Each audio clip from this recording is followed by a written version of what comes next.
Today I'm proud to introduce two fellow Marylanders. With these two novels I'm about to introduce, starting to wonder if Frederick County isn't the most romantic county in all of Maryland.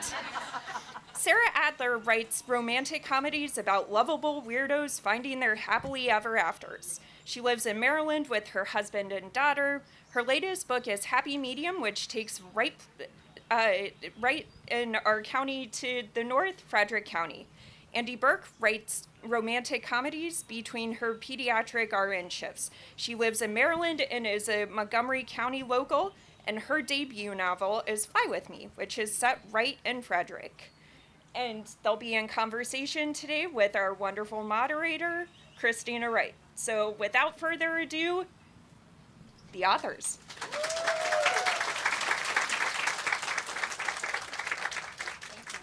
Hi there, I am Christina Wright. I'm a writer, editor, and a book reviewer for the Washington Independent Review of Books, who is a sponsor of this wonderful book festival. So thank you all for coming out in this weather. I was nervous when I got here, wondering if we were going to fill the seats. We've not only filled them, I see people standing outside in the rain and in the dripping.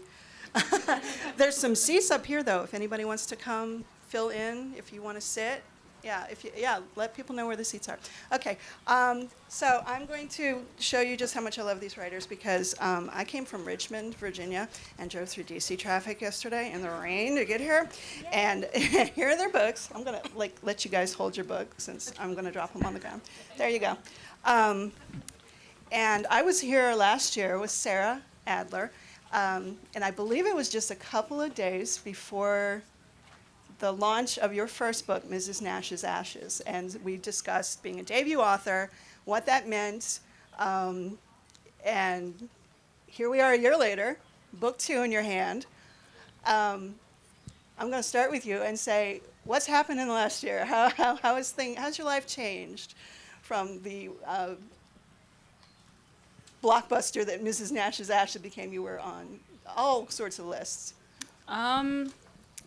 Well, not to brag, but this book is a USA Today bestseller.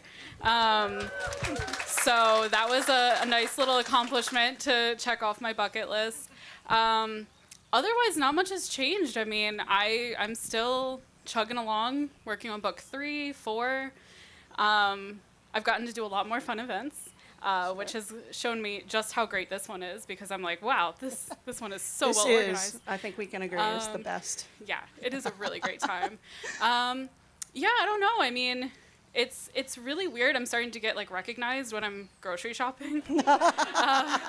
Do people want you to sign things for them? Not yet. Okay, they will. I do usually have a Sharpie on hand just in case. Mostly for when I go into bookstores. But yeah, it's been really strange because it's such a solitary job most of the time. Right. And then I go out in my most stained sweatshirt to pick up dinner. And it's always when you see everyone, right? It's never when you're dressed up. Right, exactly. It's always when you're in your worst clothes. And yeah, it's been cool though. It's been a great year. Wonderful. And now I'm going to ask Andy about her book. Now, Fly With Me is your debut novel. Yes. And this released last September, so September 2023. So as a debut author, what's it been like for you to see everything come to fruition, the experience of having, and as Sarah said, it's a very solitary job and you don't know from day one to the next whether you're doing what needs to be done to get it into the world. So what has it been like for you as a debut author over the last 7 months or so? Well, it's a magical experience because just for context, I, like many writers, wrote a bunch of books before I got to this one, and I was throwing a lot of spaghetti at the ceiling wondering what would stick, and this was what's stuck. But to echo what Sarah said, most of writing is a solitary job, and you're hunched over a computer, and you're really not sure if anything that you're writing is ever going to reach anyone. And it still blows my mind when I walk into a bookstore or and see my book on a shelf. I just can't really believe it's real. It's really exciting. Right before my debut came out, people were sending photos of seeing it out in airports, and that to me was oh my God. Oh, that's interesting. So it's one of those books that people actually buy at the airport to read on the plane because, well, I will read the description because I don't think we got a description of the book. So I will read Fly With Me's description. This is a One-way ticket to love or a bumpy ride ahead is the tagline. Flying phobic ER nurse Olive Murphy is still gripping the armrest from her first ever takeoff when the pilot announces an in-flight medical emergency. Olive leaps into action and saves a life, but ends up getting stuck in the airport for hours away from the marathon that she's running in honor of her brother in Disney World, which I love this. Luckily for her, Stella Soriano, the stunning Type A co-pilot, offers to give her a ride. After the two spend a magical day together, Stella makes a surprising request. Will Olive be her fake girlfriend? I love that trope. A video of Olive saving a life has gone viral and started generating big sales for Stella's airline. Stella sees their union as the perfect opportunity to get the boys' club executives at her company, who keep overlooking her for a long-deserved promotion. Realizing this arrangement could help her too, Olive dives into memorizing Stella's comically comprehensive 3-ring binder guide to fake dating. You did say she was A-type. So, as the two grow closer, what's supposed to be a ruse feels more and more real. Could this be the romantic ride of their lives or an epic crash and burn? We all know how that's going to turn out, don't we? It's romance. So you brought your background in nursing into this book. We don't see a lot of Olive doing the job of nursing. Was that deliberate on your part, or?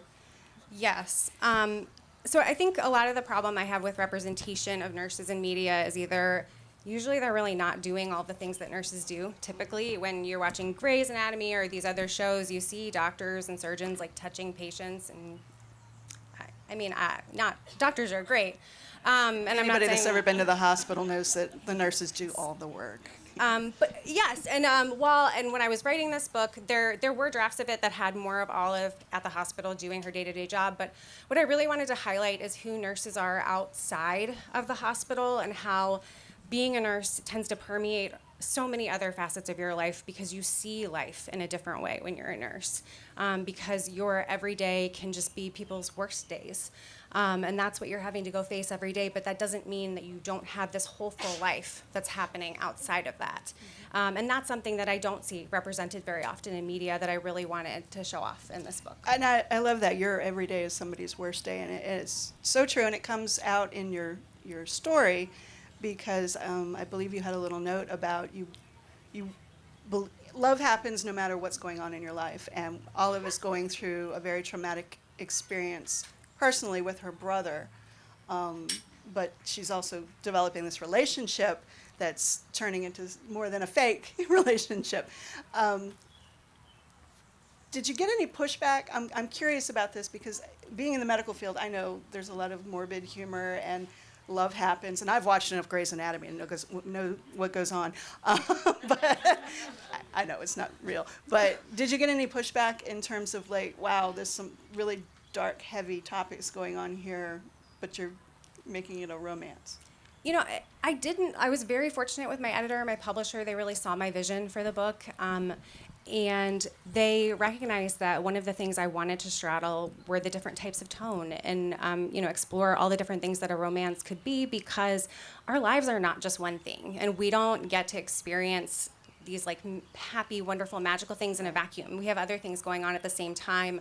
When I was pregnant with my second, I was also helping with hospice for my grandmother, and that was an experience that really molded who I was and how I approached just the beautiful beginnings of life and the beautiful endings. And sometimes those things can happen kind of all at the same time. And there is a beauty to that. And there is also comedy in healthcare. And, we all kind of whistle in the dark with seeing things that a lot of people don't usually see. Mm-hmm. And we have to laugh. And so when I was developing the hijinks of this book, that's how I approached it. It was the same amount of laughter when I was in the pandemic ER at Shady Grove, just, a stone's throw away from here, where we were having to wear King's Dominion ponchos when we were, putting on masks. We just had to laugh. Like, it was ridiculous. Like, it felt ridiculous, and we had to laugh, because otherwise you're just going to be scared. And sorry. You can't live like that for long. You can't. Okay. Well, you mentioned hijinks, bringing hijinks to your book, and I think Sarah is like the queen She of the is. hijinks, having read Mrs. Nash's Ashes. And there's so much. If you haven't read that one, are you signing that one today? Do you have that one with you today? They're not selling it, but if anyone brought it, I will happily sign it. Oh, you need to get it signed. It's the hijinks are all over the place. But we're talking about happy medium today, and she delivers once again. I will read the book description here, and we can talk about those hijinks. Fake spirit medium Gretchen Acorn is happy to help when her best friend, Reed Wealthiest, best client, Reed Wealthiest, hires her to investigate the unexplained phenomenon preventing the sale of her bridge partners. Continues on the next page. Her bridge partner's what? Her bridge partner. There's so much suspense. Struggling goat farm, which I knew. Gretchen may be a fraud, but she'd like to think she's a, I can't use that word, beneficent? Beneficent one? Beneficent one, yeah. Beneficent one, it's like all run together. So if cleansing the property will help a nice old man finally retire and put some much needed cash in her pockets at the same time, who is she to say no? Of course, it turns out that said bridge partner isn't a kindly AARP member Gretchen imagined, and I'm gonna, AARP, I'm old enough. It's a great organization. Love is for everyone, Sarah. But Charlie Waybill is young, hot as hell, and extremely unconvinced that Gretchen can communicate with the dead, which, fair. Except to her surprise, Gretchen finds herself face to face with Everett, a very real, very chatty ghost that's been wreaking havoc during every open house. And he wants her to help ensure Charlie avoids the same family curse that has haunted Everett ever since the Everett haunting Gilded Creek since the 1920s. Now Gretchen has 1 month to convince Charlie he can't sell the property. Unfortunately, hard work and honesty seem to be the way to win over the stubborn farmer, not exactly Gretchen's strengths. But trust isn't the only thing growing between them, and the risk of losing Charlie to the spirit realm looms over Gretchen almost as annoyingly as Everett himself.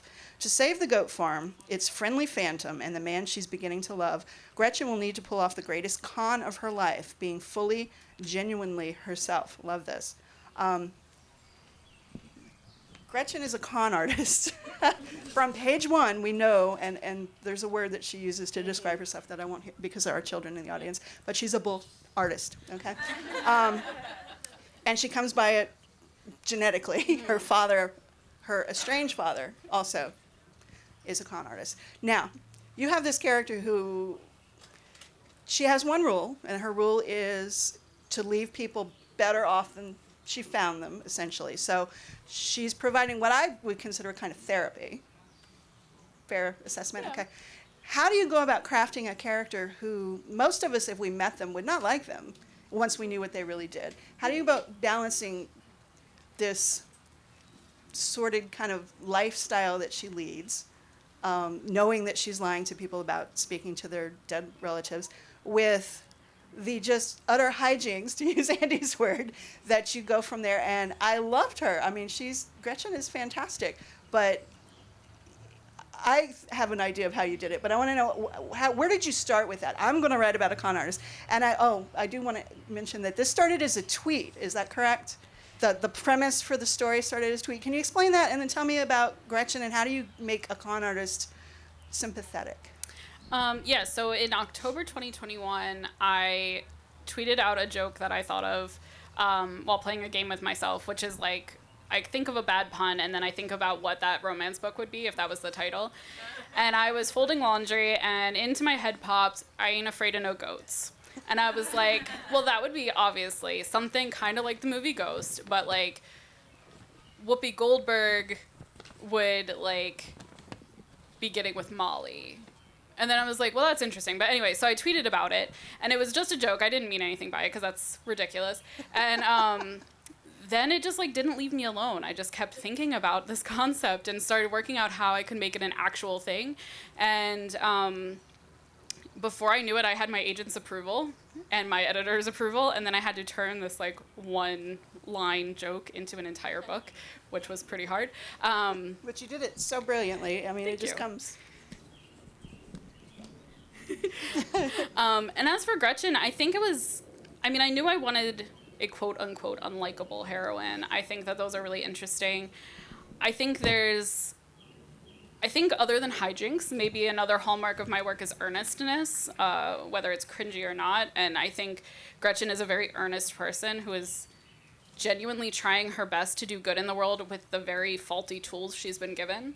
And we meet her at a time in her life where she's starting to wonder if maybe there's a better way to go about things.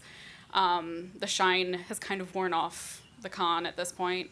And I think the balance actually comes at the craft level, because when I first started writing, it was in first person, and it just wasn't working because you had to buy into her immediately. You had to immediately like her and root for her when she's the one telling the story. And something felt off, and so I switched over to third person. And it changed everything because you didn't have to buy into her immediately. You could warm up to her. You could see that she's trying her best. She doesn't need to be explaining herself. So I think it was an interesting kind of learning moment for me that POV is not just for fun, because I do have a lot of fun with POV, but like it also really can serve a character purpose.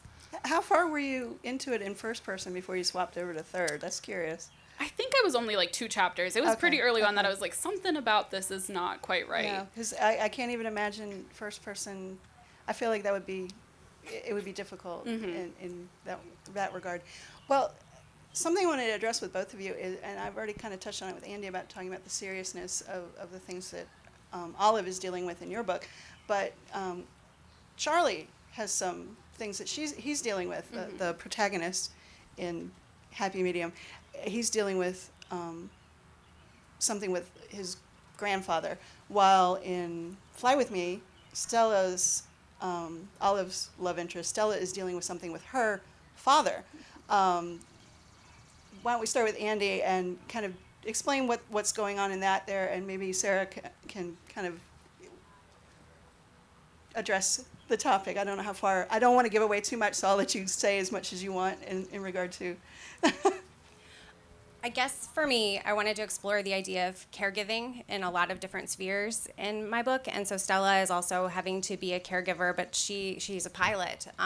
She's not a nurse. So seeing somebody who's not in healthcare have to deal with some of the decisions and some of the tough things that come with caregiving and thinking about the future, to me, it provided a very good linking point between the two main characters, because Olive has her background professionally and also personally. She's dealing with caregiving decisions for her brother. And then Stella also has this happening at the same time. So it's something that they can bond and see each other for how they're responding to that. And it's something that they can really learn from each other about, Right. too. So they're both kind of going through their own personal Yes. relationship traumas in different, together.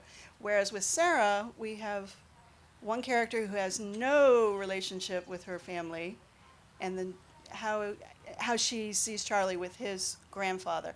And then Charlie has an estrangement as well with his family. So there's some relationship issues there. Did you want to address how you brought that into the plot? Yeah, I mean, Charlie and Gretchen both have bad to no relationship with their fathers, which I keep writing bad fathers, and I just want to say for the record, my dad is great. I don't know where this is coming from. Didn't you dedicate your book to your Yeah, parents? this book right? is dedicated to my parents, actually. It's Dad fiction. brought like a It's all cake to her fiction. first event. Yeah. Didn't your dad bring a Oh, cake? my parents brought 2 sheet cakes to my launch event, and my mom got a giant canvas of my face, and she wanted to set it up at my signing table. I was like, this is really weird. You're not gonna do that. And so they put it by the cake, and it felt like we were at a wake or something. It was not good. I made them swear this time not to bring a thing. But it would have worked better with Happy Medium, because I feel like if it kind of felt like a wake, it's a ghost. There's a ghost. Well, yeah, and there was a goat at our launch event for this one, and I did not want the goat eating the cake, or the giant picture of me. These are things you don't usually have to think about I with know. book signings. The logistics. Goats and Yeah. their diet. But yeah, I mean, I think I wanted them to have something in common that wasn't maybe obvious to them at first, but when they started to open up to each other more, they realized that this was something that they both shared, this kind of strained relationship. But also, I think a theme of this book is very much familial expectations, whether they're the ones our family directly put on us, like Gretchen's father did by teaching her to be a con artist, or ones that you kind of take on yourself because you love your family. Like Charlie feels, You want to make them proud of. yeah, your he feels accomplishments, obligated yeah. to keep this farm going and to keep it in the family because he loves his grandparents and he wants to keep their legacy alive. And so kind of toying with this idea of failing to live up to your family's expectations or your own expectations, what that kind of means. I think that's all wrapped into that. And I think you could probably say this similar thing with your characters as well. I mean, they're a queer couple together, and I feel like Olive's mother, Olive has a very complicated mother. We're speaking about parents here. She has a complicated relationship with her parents in general. I think to give in her parents' defense, they're my own characters. I don't know why I'm talking. They exist in my own head, but they're in a very difficult situation. What I've noticed when you're in these nightmare scenarios, sometimes the best parts of yourself are not what comes out, and sometimes you pick a scapegoat in your life to kind of channel all of that anger. And Olive becomes that in her family a little bit with the scenario, because sometimes you just want control because something awful is happening, but sometimes it's not fair, and that's kind of what I wanted to show, that part of the book. And then speaking of control, we have Stella, the A-type co-pilot, who she wants to make captain, and she wants to make captain. Why? For a lot of reasons. Yes. And one of them is a little bit of, I don't know if it's a spoiler, but one of it is that she's dealing with something with her father, and contrasting with Olive's relationship with her family, which has always been a little strained. Stella has always been kind of the apple of her father's eye, and this is this very important thing to her, and she is now on a timeline. And she's willing to have a fake girlfriend and a 3-ring binder. And she is willing to do whatever it takes, even if it sounds a little nutty. And then we have willing to do whatever it takes. Gretchen's over here trying to keep poor Charlie alive, even though he doesn't believe her. Okay, tell me about the real ghost, because I love this aspect of it, because in Mrs. Nash's Ashes, your protagonist best friend is an elderly lady who dies, and it's not a giveaway, it's in the title of the novel. Mrs. Nash's Ashes. Her best friend is Mrs. Nash, who's a very elderly lady. In this book, we've got Gretchen being best friends with Everett the ghost. You pick unusual. Is your best friend here now? No. Tell me about this relationship.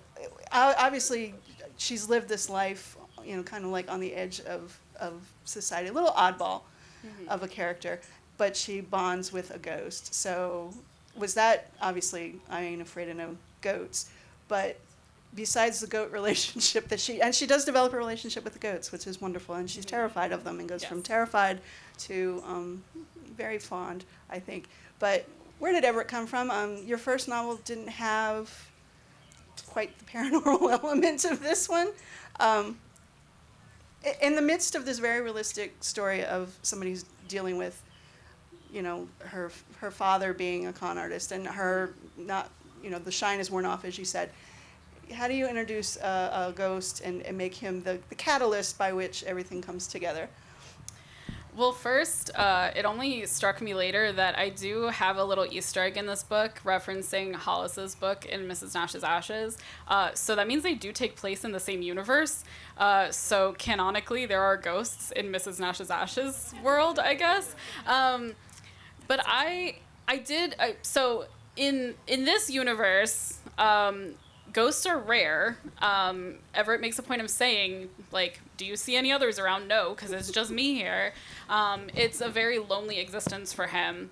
And I wanted him to be, like, comedic relief, because I didn't want this book to get too heavy. It is a little bit heavier than my last one, I think. But it also... I don't know, I really love Sarah Hogel's Just Like Magic, and there's a character in there named Hall, who is literally the human embodiment of the holiday spirit, and he is a very fast-talking, kind of shenanigans type fellow, and I wanted to write a character like that, but not as a love interest, as a sort of side character. And what started as comedic relief of this like television obsessed 1920s himbo wound up being surprisingly deep. As I was writing it, I was like, oh, he's really lonely too, and He so gets is his Gretchen. own story arc, and I mean, again, love him, You don't too. want to give it away, So good. but he has such a great story arc, and what feels like comedic relief becomes this really, it's a poignant character, I felt, how it all resolves. But I love the story. So I think we have just a few more minutes, but I wanted to ask each of you one particular point. Pilots, what do you know about flying? Are you afraid of flying? Because you've got this character who's terrified of flying, literally tries to take a Valium, drops it on the carpet, the flight attendant steps on it, which is how she's able to save a life. It's true. But tell me, what did you do for research in terms of coming up with Stella's plot line, and anybody that's flown recently, it's a challenge.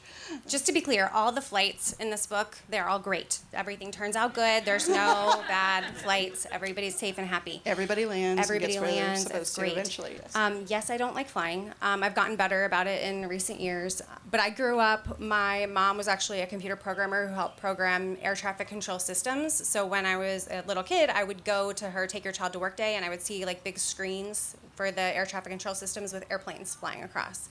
And I was just always constantly surrounded by people that work in aviation.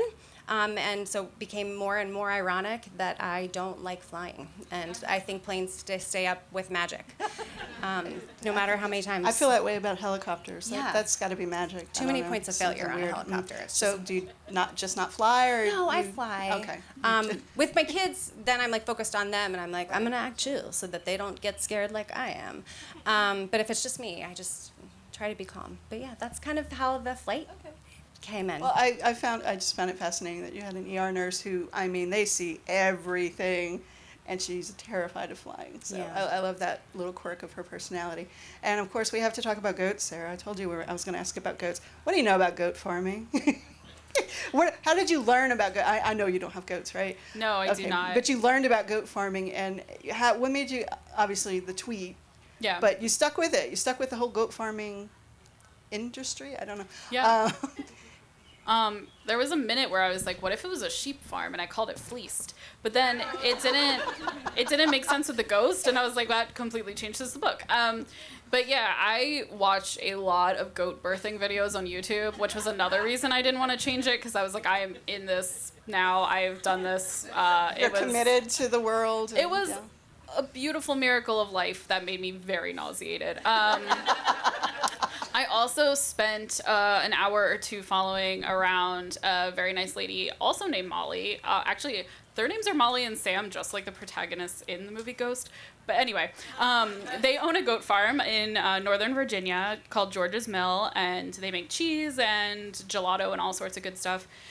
She let me follow her around while she did her work one day and ask her a bunch of questions. So I was just like typing on my notes app while she dealt with various farm things. And she kind of helped me narrow down how many goats would be reasonable for this one person to be taken care of by himself, how much cheese could they make with that kind of stuff. And also at George's Mill every spring, they have like open visitation for the baby goats.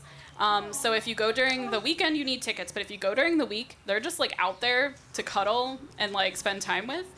So I did that like 3 years in a row, and just kind of observed them and got to know their vibes. And they're very cute, but very, very messy. Like there's goat yoga in this book, but honestly, I don't think I'd do it. I mentioned, I was going to say we have goat yoga all over Richmond, and I don't know. I guess it's a thing. I didn't quite understand, but you in your book, and I always felt this way, and you nailed it. You were like something about their weird eyes. They have strange eyes. Yeah, some of them have square pupils. It's apparently a genetic thing where some don't and some do. Okay, I didn't know what that was. I just think they look. Yeah, strange. it is weird. Like you look at them and you're like, something's up here, and then it's not until you look really closely that you kind of clock what's going on. But Okay, well, we're getting close to the end, and we're going to open it up for questions here in a minute, but I just wanted real quick, tell me what's next for each of you. Andy, I know you have a book coming out this fall. You want to give us a little preview of what we can expect and when it will be out, and Sure. whether there are any, planes or There's no goats. No There's no goats. Okay, goats. no goats, sorry. Sheep, maybe? Yeah, no, I don't think so. Okay. There's a dog. The dog that's We love important. Well, you in the have a first dog. book. Oh, I didn't even mention dogs. Yeah. We have dog. We had do. Gus. Gus, yes. Yeah, Gus I is know very Gus. important. I know And Gus. Gus is based on my dog, and Gus is on the the back cover of the next book. yes. The next book is Fall for Him. It's a male contemporary romance. It's the main character is Derek, who's the best friend of Olive in the first book, and the first scene involves his upstairs neighbor that he hates falling through his ceiling and landing in his bed. And it's called Fall for Him. That's a meet cute, right? That is. It is a meet cute. something. Yeah. Disaster meet. Disaster. So you're staying kind of in. Are we going to see Olive and Stella again? Yes. Yeah, Little glimpses yay! of Olive and Okay. Stella. So, but it's not a sequel. It's a standalone. It's a standalone but we Derek get- story. And we didn't even touch on Derek, but Derek is a fabulous friend to Olive, and he's got her back through He does. so much stuff. It's wonderful. So, and when will we see this? We'll see. It comes out September 3rd. Okay, so September 3rd. So exciting. You're going to be doing a launch event somewhere that we. I hope so. Okay, we don't have it on the schedule yet. Yes. So, okay. Follow me on Instagram, and I'll be posting a lot about events. And I don't want to put you on the spot, Sarah, but I know you're fresh. This is so fresh because this book just came out a few weeks ago. What's next for you? And do you want to give us a little? I am currently between rounds of revisions for book 3, which is called Finders Keepers. It is an estranged childhood friends to lovers treasure hunt romance that takes place in a Frederick analog in the Frederick area. And that is currently scheduled for June of next year, but that's, wiggly.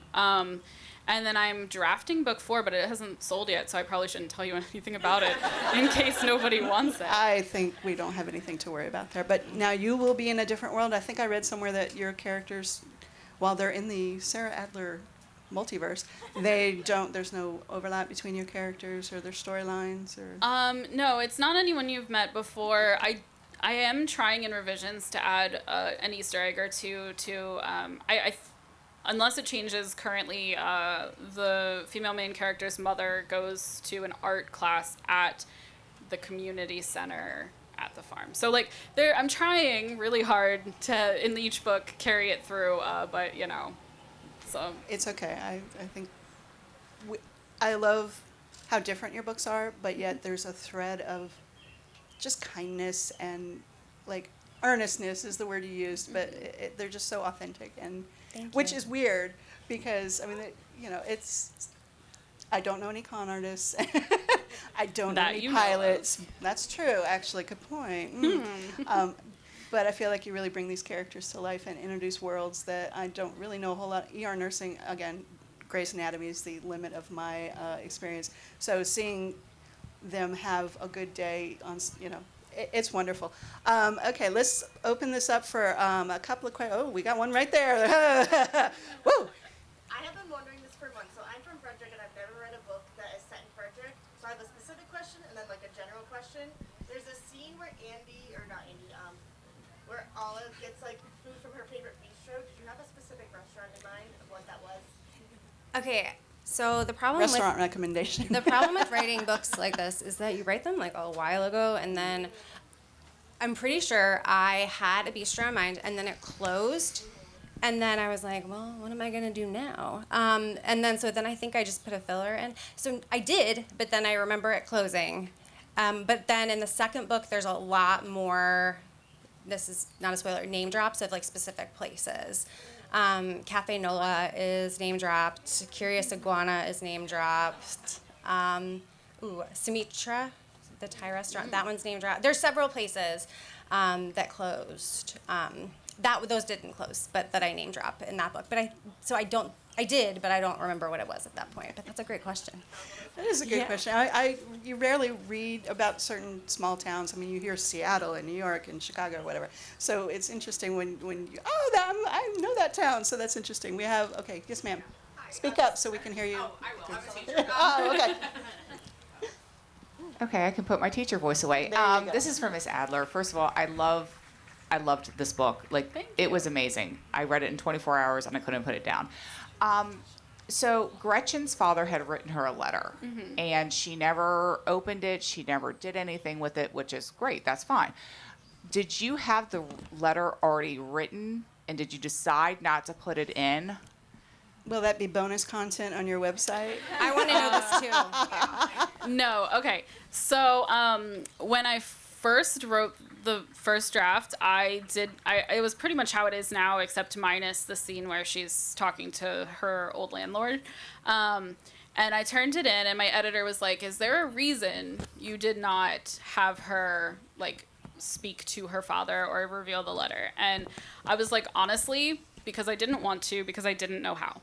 And she was like, that's fair, but do you think we could try it for the next round? And so I wrote an entire chapter of her talking to her father, and I believe in that he revealed what was in the letter.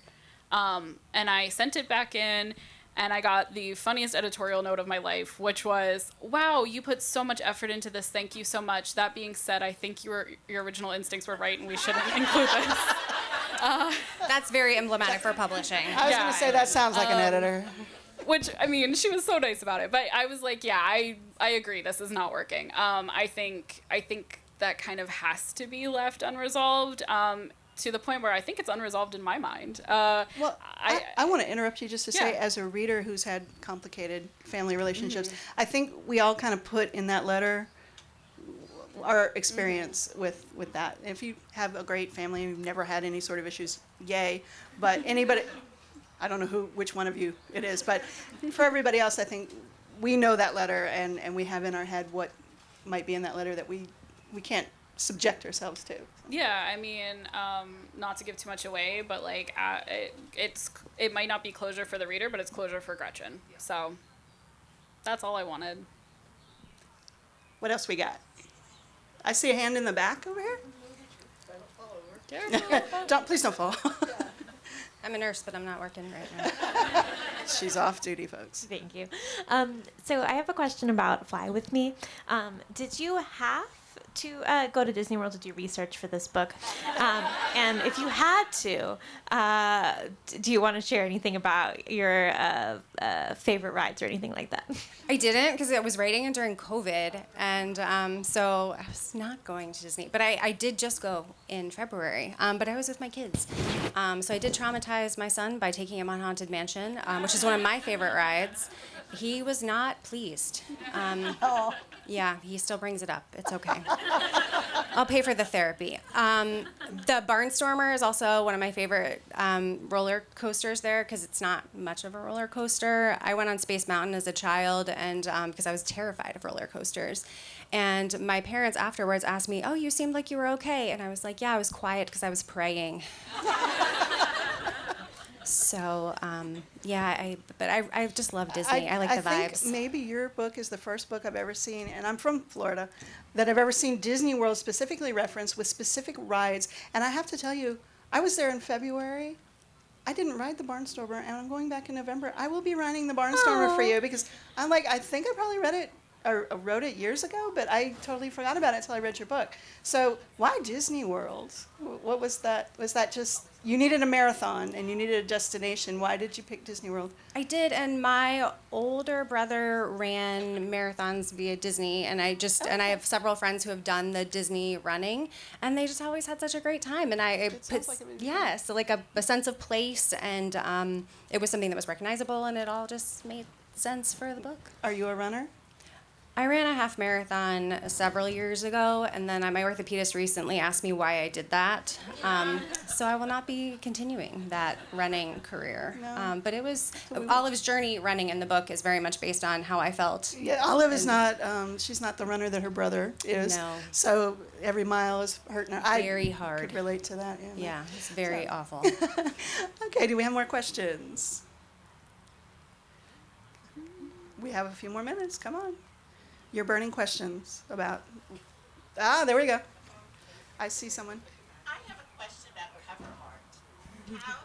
How is it chosen? Are there different people that submit it? Because I'm very much someone who bases book choices on covers.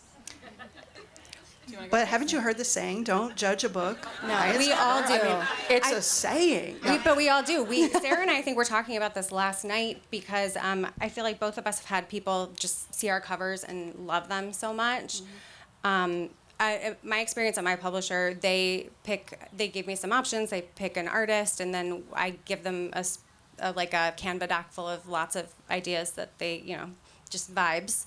And then we get sketches. and then I look at the sketches, we make tweaks, and then the art, it also works with the designer who designs kind of the overall appearance of the cover, and then you kind of get little increments as you go along. It's actually, in my experience, a very collaborative process, but I was so fortunate that we got the art that we did. It's delightful. And hers are stunningly adorable. So for me, my first book, Mrs. Nash's Ashes, we struggled with that cover very intensely because they were trying to figure out how to balance the word ashes against a beach scene without it seeming weird. And to the But they point, pulled it off. There's an I urn, mean, yeah? well, there's not in the book, but there is on the cover. Right. So it is also very much like vibes versus the reality of the book sometimes. But we went through something like 20 iterations. Very different iterations. I was very upset the whole time. It was very stressful. It was to the point where they were thinking about just changing the title of the book so that they could figure out the cover better. But eventually they came up with one. I wasn't a fan of it, but I was ready to accept it. And then they showed it to the sales team, who said absolutely not. And they threw together a new cover very quickly, and it is, it's good. And so for this one, they already had a starting point of like, we want to continue this hand lettering. We want to continue sort of this color blocking. And so for this one, they sent me like 3 options that were pretty much the same but different colors, and they were pretty much perfect. And we narrowed it down to this pretty purple and green, which is, not a color combo you see too much because of Barney, I guess. But I feel like the exact shades are very nice. And so I think if they want to brand you a certain way, it's that first one that's tricky, and then it becomes easier because they have a starting point. And I know I sent in the same sort of document of ideas for book 3, and I'm looking forward to seeing what they come up with, whether they stick with this or if they try something new. Or but yeah, I mean, they usually want you to be happy. They're not usually going to force something on you. But they also want to despise. sell books. But they yeah, know what I they're mean, doing. It is a product. yeah, They sell it. We are just the artists. So they will take our thoughts into consideration. But ultimately, they do what they want. Well, I as will it should say be. I get a lot of review books to read, and that is a review copy of Happy Medium there. Mm-hmm. But I always know when I get a review copy that says cover not final, or it's a blank copy, which is the title. Oh, I know behind the scenes somebody is stressing. Yeah, sometimes. Let's talk, as a follow-up, let's talk about titles real quick. I think we have a couple more minutes. Fly With Me. I heard it in my head before you even mentioned in the book Frank Sinatra. So was that you knew what it was immediately? Did you workshop it? How did you come up with Fly With Me? And obviously Frank Sinatra's, I'm old, but Frank Sinatra is older. Was that a deliberate? It was. I grew up singing standards, so I always loved standards. So it was Come Fly With Me originally, and then I think the publisher decided it sounded too vintage, which, fair. And then my editor, we had brainstormed a lot of other ideas, and I didn't love any of them. And then at the same time, I was working on Derek's book, and I had already named Derek's book Fall for Him. And then my editor said, oh, Fly With Me and Fall for Him, they just go together. They do. I love it. How about Happy Medium is, I cannot imagine any other possible title for this book. Happy Medium is it. It's born to be. So it was originally Ain't Afraid of No Goats. She talks about this in her Yeah, it's in the behind the note. book essay. It was amazing how long they let me keep that. It was literally. I'll tell you, I would have read it. I would have too. I mean, it is fun, but it doesn't. It's not the easiest, I guess. But yeah, they let me go until they were working on the cover, and they're like, okay, but really, what are we calling this thing? And so I brainstormed with some friends, and I wasn't loving anything, but then one of my friends was like, Happy Medium, and I was like, haha, that's so cute. And I mentioned it to my agent. She's like, but wait, that's perfect. And I was like, you're right, it is. It works on so many levels. And so it became Happy Medium, which I think is a really good title for it, and definitely easier to search for, I think, in a bookstore system. Yeah. Okay. I think we have time for one more question. You know you want to ask it. There we go, right here. I can probably speak loud enough, but I want to first thank you for the queer representation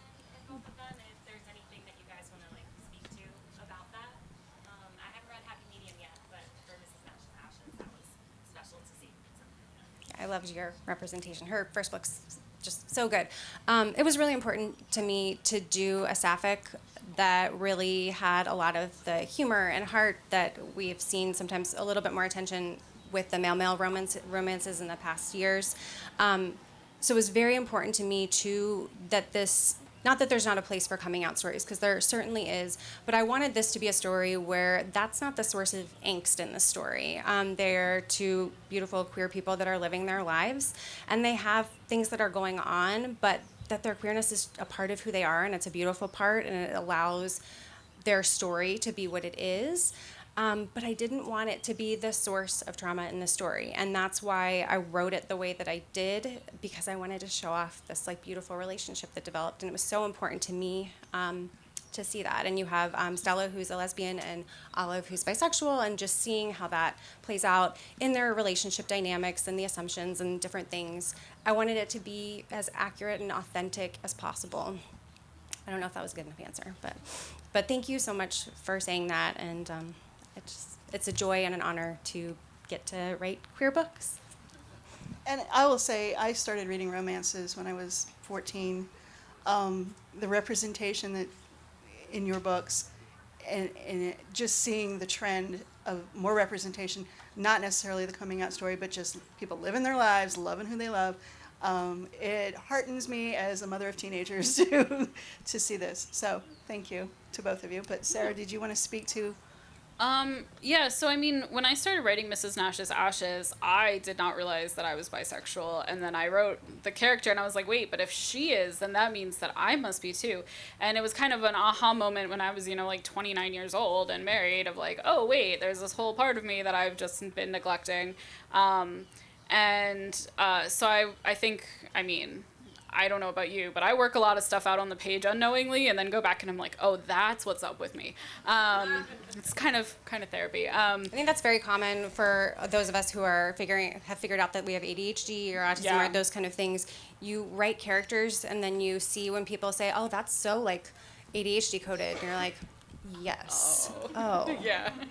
It is. So am I. But I think the kind of casualness of the queerness was important to me for this one especially. It's not, it only really comes up in passing. It's like, he's like, you should date her, and she's like, I don't want to date her, but like, it's not because she doesn't date women, it's because she doesn't want to date this one particular woman. So like, I think that just kind of the more casual queerness that I can throw into my books, the better, because that's what it's like, especially nowadays. It's just part of who you are. It comes up sometimes. It doesn't come up all the time. It's not your only identity. But yeah, I mean, it's an interesting aspect of people, and I like that I can include it. And Sarah's on that, first book, by the way, is a dual timeline, so there's a historical queer sapphic romance in addition to the central plot, and it's terrific. Everyone should read it. I love that they support each other. But on that note, we have run out of time, and it's on for the next next panel. Thank you, both of you, for being here.